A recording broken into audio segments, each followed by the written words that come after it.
What's up, everybody? I wanted to take a minute to talk about something I've seen that really frustrates me, and I want to correct it because I think it's wrong.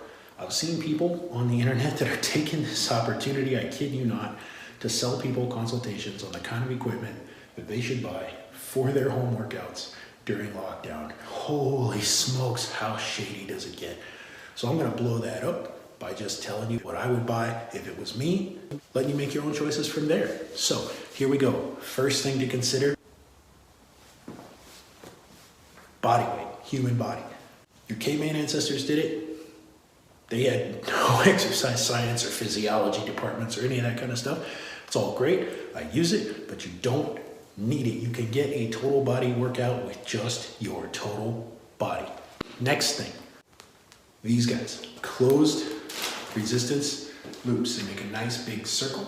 You can use these for pulls. You can put them around your feet and do all kinds of cool stuff. You can use them for stretching. You can use them for basically any kind of movement. The nice thing too about these is that the more you stretch them, the harder the exercise gets, which means the end of the movement is always harder than the beginning of the movement. And that helps you out with a lot of kinds of exercise. You can typically go on Amazon, get a set of 3. One's about a 1/4 inch, one's about a 1/2 inch, and one's about 1 inch thick. Those are 3 great thicknesses to get you a great workout. Next one, closed loop resistance bands. Again, it's closed, it's much smaller, and it's much thicker. What that's going to enable you to do is get rotated movements with your arms and around your feet or your knees or whatever you need to add resistance to these kinds of movements. Typically you can get a set of 5 of these at various thicknesses. I think I got mine on Amazon for about $20. Next, adjustable dumbbells. These are super handy, super versatile, because you can adjust them from, I think just the bar weighs under 1 pound to, you can get 2-pound plates, 5-pound plates. You can combine them, do whatever you need to do. I think my set goes all the way up to 40. Be advised, right now, those are running ridiculously expensive. I've seen some for as high as $200-300 for a set that goes up to maybe 80 pounds, which is 40 pounds of dumbbell. That's a lot. They're super handy, they're a great thing to have, but if you buy them now, you're buying high.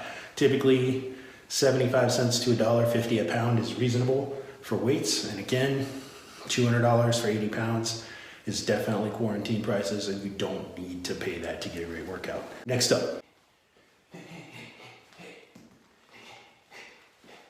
resisted cardio. And for this, I like boxing. I think it's a ton of fun. Again, you don't need it. You can absolutely just do running, jumping jacks, all your normal exercises, but put in a circuit. You can go faster, you can slow other movements down, you can do all kinds of things that's gonna get your heart going.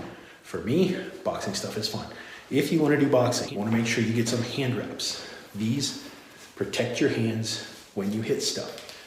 You don't need them, but they'll save your knuckles a lot of wear and tear, especially if you wanna get a punching bag and a hanging stand, which again is absolutely a great investment long-term, but it can be a little pricey setting out. It's typically, I think, $350 to $400 to get a decent bag and a decent stand to put it on. If you just want to punch the air, just gloves will do it. It's just perfectly fine. These I think ran me about 20 bucks. I've got some more expensive ones that I like to use, maybe $40, 60 bucks. You can pretty much spend whatever you want to spend on boxing gear. And unless you're going to be hitting the bag or sparring, it doesn't really matter too much. If you're going to be hitting the bag, you probably want a dedicated bag glove. It's a little stiffer, protects your hand more. If you want to eventually be doing some sparring, you want a dedicated sparring glove, because a lot of coaches will not even coach you if you don't have a sparring glove, because they're just a little more padded and they're a little bit nicer to get in the face with, and that's all. I hope this has been helpful. I hope this is useful to you in understanding how much equipment you actually don't need to get in a pretty good workout at home. Just a word on this: if you already have $3,000 worth of various equipment, power racks and cable machines and stuff in your garage, you're not working out at home. You just own a gym. There's a difference. Have a great day.